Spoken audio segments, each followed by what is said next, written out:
नमस्कार विद्यार्थ्यांनो, आज आपण इयत्ता 10वीचं तिसरं प्रकरण पाहूया. पाठाचं नाव आहे शाल. लेखकाचं नाव आहे प्राध्यापक रा. ग. जाधव. तर चला रा. ग. जाधव यांच्या संदर्भात थोडीशी माहिती घेऊया. रा. ग. जाधव हे कवी, समीक्षक, ललित लेखक, साहित्याची जाण व बहुआयामी समीक्षावृत्ती यातून त्यांची समीक्षा विकसित झाली. व्यापक वाङ्मयीन दृष्टिकोन व चिंतनात्मक ही त्यांच्या समीक्षेची वैशिष्ट्ये आहेत.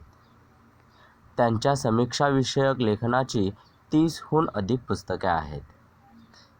त्यांचे साहित्य आणि सामाजिक संदर्भ, आनंदाचे डोहे, निळी पहाट, आधुनिक मराठी कवयित्रींची कविता, साठोत्तरी मराठी कविता व कवी, आगळी वेगळी नाटक ही समीक्षात्मक पुस्तके, वियोग ब्रह्म, मावळतीच्या कविता हे कविता संग्रह इत्यादी लेखन प्रसिद्ध आहे. 1970 ते 1990 या काळात ते विश्वकोशाच्या संपादनात सहभागी होते.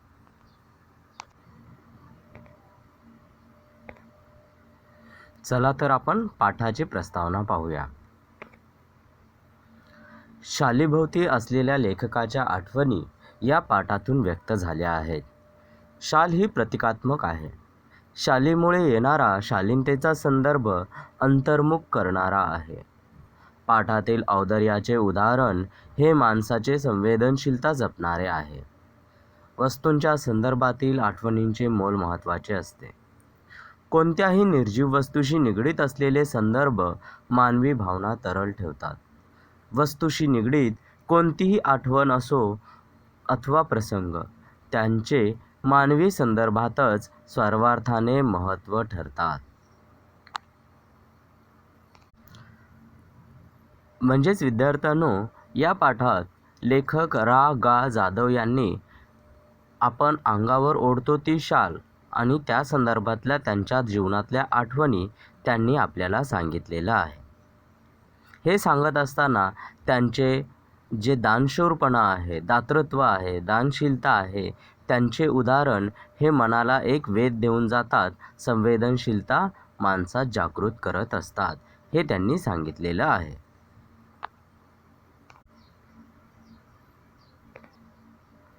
औदार्याचे दातृत्व, दानशीलता.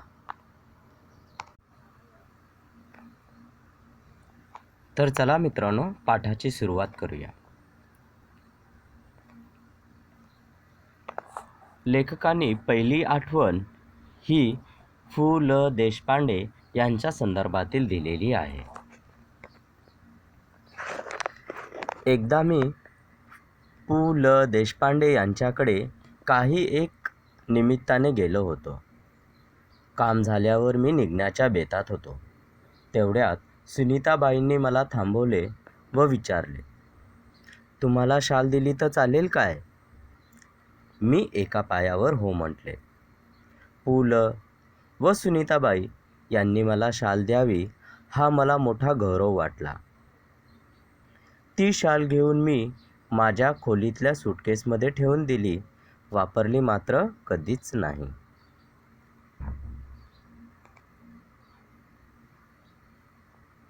गौरव, सन्मान, बेतात असणे, तयारीत असणे.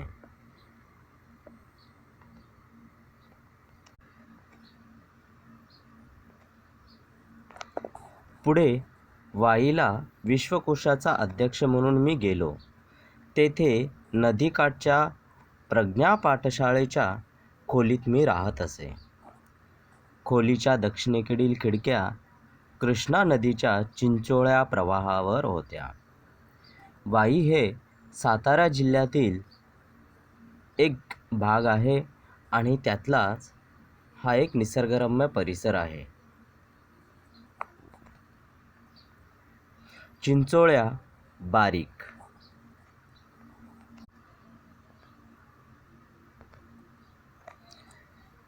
थंडीच्या दिवसात एक बाई माझ्या खिडकीखालील घाटाच्या छोट्या तटावर तिचे छोटे मूल एका टोपलीत ठेवून मासे पकडण्याचा उद्योगात होती. तिचे बाळ कडाक्याच्या थंडीने कुडकुडत रडत होते. पण आई तिकडे बघतही नव्हती. मला मात्र राहावले नाही. मी सुटकेसमधील पुलकीत शाल काढली, 5-50 रुपयांच्या नोटा काढल्या व त्या बाईला हाक मारली. खिडकीतून ते सर्व खाली दिले आणि म्हटले, त्या बाळाला आधी शालीत गुंडाळ आणि मग मासे मारत बस. या घटनेची ऊब पुलकित शालीच्या उभेपेक्षा अधिक होती. येथे पुलकित शाल म्हणजे पु. ल. देशपांडे व सुनीताबाई यांनी दिलेली शाल.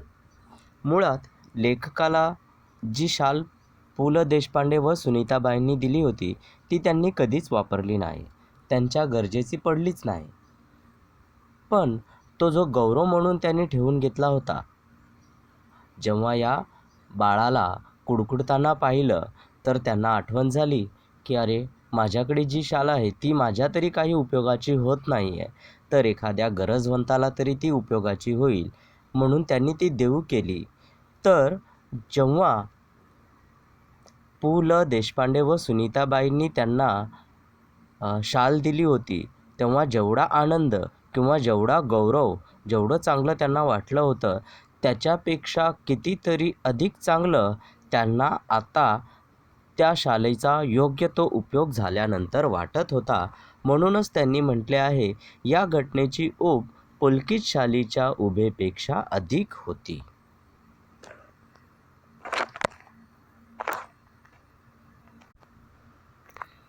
लेखकाने दुसरी आठवण कविवर्य नारायण सुर्वे यांच्या संदर्भातील दिलेली आहे. कविवर्य नारायण सुर्वे खूप सभा व संमेलने गाजवत. पुढे ते साहित्य संमेलनाचे अध्यक्षही झाले. परिणामतः त्यांच्या कार्यक्रमांना अहोरात्र भरतीच असे. प्रत्येक कार्यक्रमात सन्मानाची शाल व श्रीफळ त्यांना मिळत राही. एकदा ते म्हणाले, या शाली घेऊन घेऊन मी आता शालीन बनू लागलो आहे. त्यांच्या बोलण्यातील उपरोधक खोज माझ्याच नव्हे तर कोणाच्याही सहजपणे लक्षात येणारी होती. अहोरात्र, रात्रंदिवस, श्रीफळ, नारळ, उपरोधक, व्यंगात्मक चेष्टेने बोलणं.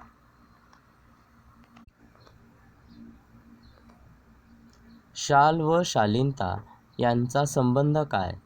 खरे तर खरीखुरी शालीनता शालीविना शोभते. सुर्वे मुळातच शालीन. शालीच्या वर्षावाखाली त्यांची शालीनता कधी हरवली नाही, कधी क्षीणही झाली नाही. मी कविवर्यांना म्हटले, शालीमुळे शालीनता येत असेल तर मी कर्जबाजारी होईन, भिकेला लागेन. पण शेकडो शाली खरेदी करून सर्वांना एक एक शाल लगेचच नेऊन देईन. यावर तो शालीन कवी मनापासून हसला. शालीमुळे शालीनता येते की जाते या प्रश्नाचे माझे उत्तर जाते असेच आहे. सन्मान करण्याच्या रूपाने आपण खरे तर एक शालीन जग गमावून बसण्याचा धोका मोठा आहे. लेखकांना येथे सांगायचं आहे, शाल घेऊन किंवा देऊन शालीनता स्वभाव येत नसतो, तर शालीनता हा स्वभाव मुळातच व्यक्तीच्या आतमध्ये असावा लागतो. पण जेव्हा एखाद्या व्यक्तीला शाल दिली जाते तर ती व्यक्ती समाजात प्रतिष्ठित मानली जाते. पण ज्या व्यक्तीने हा शालीचा स्वीकार केला आहे ती व्यक्ती आपली शालीनता गमावण्याचा धोका जास्त असतो.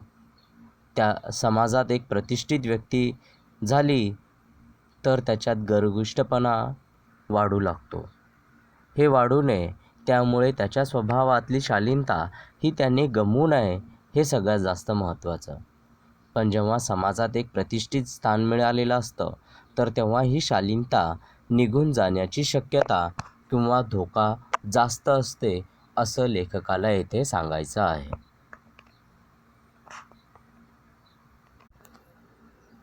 शालीनता, नम्रपणा. लेखक पुढची आठवण त्यांच्या साहित्य संमेलनाचे अध्यक्ष झाल्यानंतरची सांगतात. ते म्हणतात, मी 2004 साली मराठी साहित्य संमेलनाचा बिनविरोध अध्यक्ष झालो. तत्कालीन 1-2 वर्षात माझ्यावर शालींचा वर्षाव झाला. एवढ्या शाली जमत गेल्या की माझ्या 8x6च्या खोलीत त्यांना ठेवणे शक्य नव्हते. मग मी सगळ्या शालींचा गाठोडे बांधून ते निकटवर्ती मित्राकडे ठेवले व त्या शाली वापरण्याचा वगैरे त्याला सर्वाधिकार दिले. बिचारा अतिप्रामाणिक.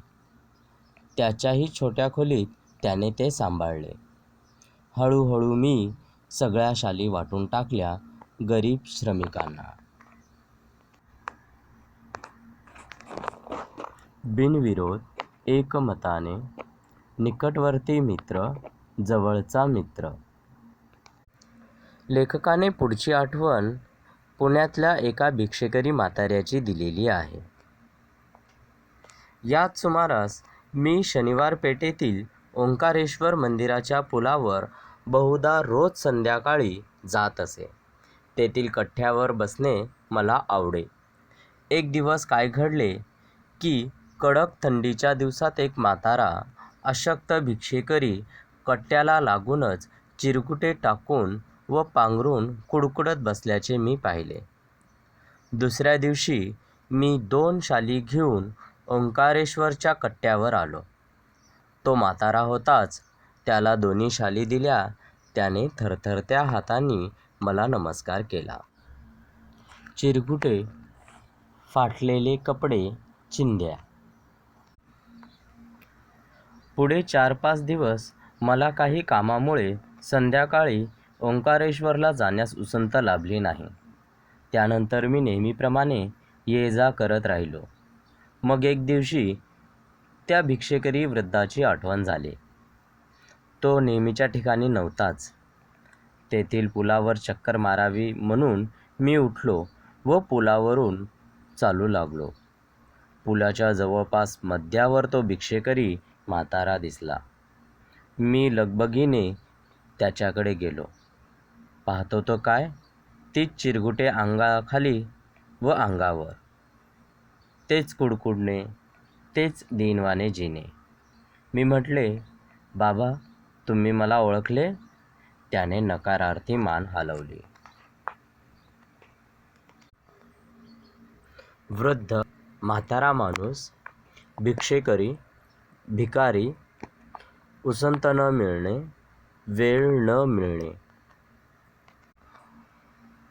मग मीच म्हटले, बाबा, 5-6 दिवसांपूर्वी मी 2 शाली दिल्या होत्या, आठवते? यावर म्हातारा खुलला व पुन्हा हात जोडून म्हणाला, हे भल्या माणसा, तू लय मोठा. म्यासनी शाली दिल्या. पण बाबा, म्या भिकाऱ्याला शाली कशा शोभतील? त्या शोभेपेक्षा पोटाची आग लय वाईट. मी शाली इकल्या व 2-3 दिवस पोटभर जेवून घेतलं बाबा. आमचं हे असलं बिकट जीणं. तुझं लय उपकार हायती बाबा. शालीची शोभा व ऊब, पोटाची आग आणि अन्नाची ऊब. भुकेलेल्यास अन्न द्यावे, तहानलेल्यास पाणी द्यावे आणि हेही जमले नाही तर अभाग्यांना सन्मानाची शाली तरी द्याव्यात. लेखकाला येथे सांगायचं आहे की भिकाऱ्याच्या दृष्टीने शालीच्या शोभा आणि ऊबपेक्षा जास्त महत्त्वाची गरज त्याची पोटाची भूक विझवणे आहे. त्यामुळेच त्याने शाली विकल्या आणि आपल्या 2-3 दिवसांचा खर्च भागविला. म्हणजे गरिबांना शोभेच्या वस्तूपेक्षा पोटाची भूक ही जास्त महत्त्वाची आहे. त्यामुळे सगळ्यांनाच सगळ्याच गोष्टी गरज असतात असं नाही. येथे शाली त्याने त्याची अंगाची ऊब भागवली असते, पण त्याचा सगळ्यात मोठा प्रश्न हा त्याच्या पोटाचा आहे. त्यामुळे त्यांनी शोभेच्या वस्तूपेक्षा पोटाला जास्त महत्त्व दिले आणि त्यामुळेच त्याने म्हटले, शालीची शोभेपेक्षा पोटाची आग आणि पोटाची अन्नाची ऊब ही जास्त महत्त्वाची आहे. त्यामुळे लेखक शेवटी आपल्याला सांगतो की गरजवंताला जी गरज आहे ते द्यावे, भुकेलेल्या अन्न द्यावे. त्याला शाल देऊन उपयोग आहे का? तर नाही. त्याचप्रमाणे तहानलेल्यास पाणी द्यावे. आणि जर आपल्याला गरिबांना मदत करणे जमत नसेल तर निदान त्यांचा सन्मान तरी द्यावा, असं लेखकाला सांगायचं आहे. म्यासनी मला बिकट कष्टाचे जीने जगने. तो चलिए आज हम देखते हैं हमारे 10th स्टैंडर्ड का तीसरा लेसन, शाल. राइटर का नाम है रागा जाधव. ये एक समीक्षक भी है और लेखक भी है. इन्होंने बहुत सी रचनाएं की है, 30 से अधिक किताबें इनकी समीक्षक की प्रसिद्ध है. इस पार्ट में उन्होंने हम बदन पे ओढ़ने वाले शाल और उनके जीवन में इस शाल से संबंधित जो भी यादें हैं इनको संजो के रखा था, वो हमारे सामने उजागर किया हुआ है.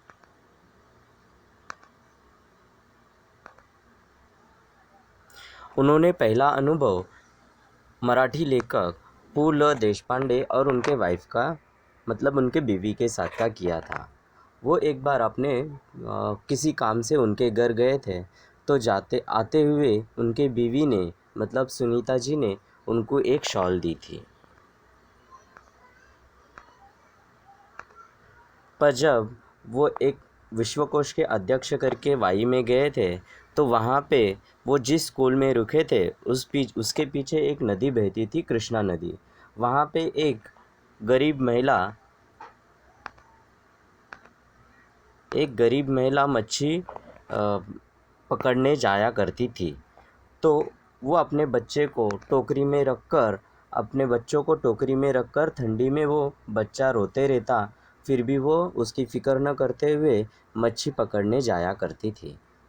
ये उस लेखक जी ने देखा और उन्होंने उनके पास की जो पु ल देशपांडे जी ने दी थी वो शॉल उन्होंने उनको दे दी और कहा कि ये 50 रुपये ले लो और बच्चे को पहले ठंडी से बचाओ और फिर बाद में मच्छी मारते बैठो. दूसरा अनुभव उन्होंने कवि नारायण सुर्वे जी का दिया है.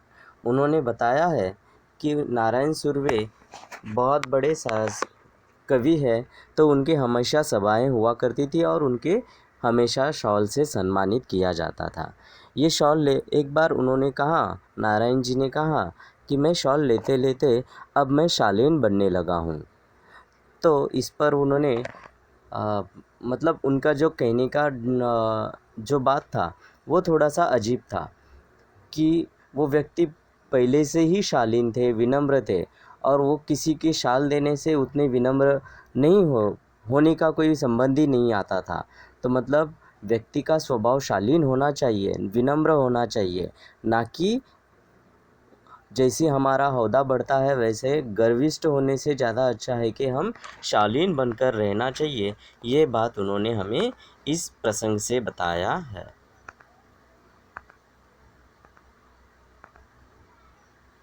दूसरा प्रसंग उन्होंने बताया है कि वो खुद जब मराठवाड़ा औरंगाबाद में मराठी साहित्य सम्मेलन हुआ था तो उसके वे अध्यक्ष बने थे. तो अब इनके पास भी खुद से बहुत से शॉल्स आ गए थे जो वो उनको मिलते रहते थे. तो वो उनके पास रखना संभव नहीं हो पा रहा था, इसलिए उन्होंने क्या किया, अपने एक दोस्त को वो शॉल सब रखने के लिए दे दिया और कहा कि आपको ज़रूरत पड़ी तो आप ले लेना.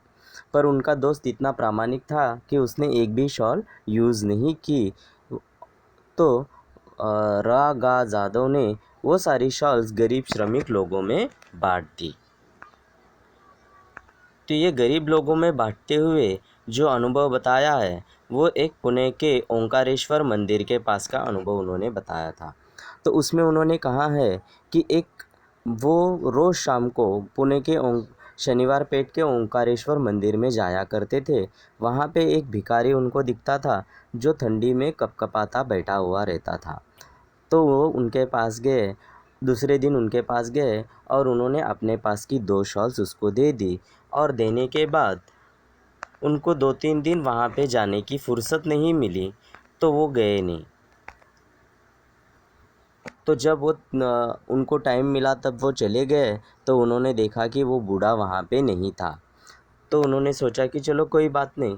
फिर वो ऐसे ही टहलने के लिए एक ब्रिज के पास निकले, तो वो बूढ़ा ब्रिज के बीच में बैठा मिला था। उसने पूछा कि भाई, मैंने आपको वो शॉल दी थी, तो आपको याद है क्या? तब वो बूढ़े ने बोला कि हाँ, मुझे याद है। आपने मुझे जो शॉल्स दी थी वो मैंने बेच दी और उस पैसे से 2-4 दिन का गुजारा कर लिया। आप बड़े महान व्यक्ति हैं, आपने मुझे शॉल दिया, बड़ी शुक्रिया।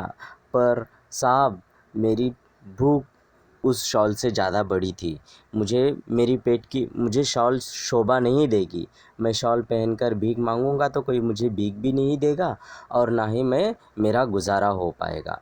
उससे अच्छा है कि मैं ये शॉल बेच दूं और उससे मेरा 2-4 दिन का गुजारा हो जाएगा।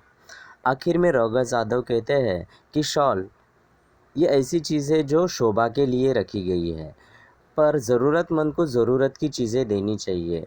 जिसको भूख लगे उसे खाना देना है, जिसे प्यास लगे उसे पानी दो। अगर किसी के लिए हम कुछ कर नहीं सकते हैं तो उनको एटलीस्ट सम्मान तो देना चाहिए। ये बात उन्होंने इस पाठ से बताया है।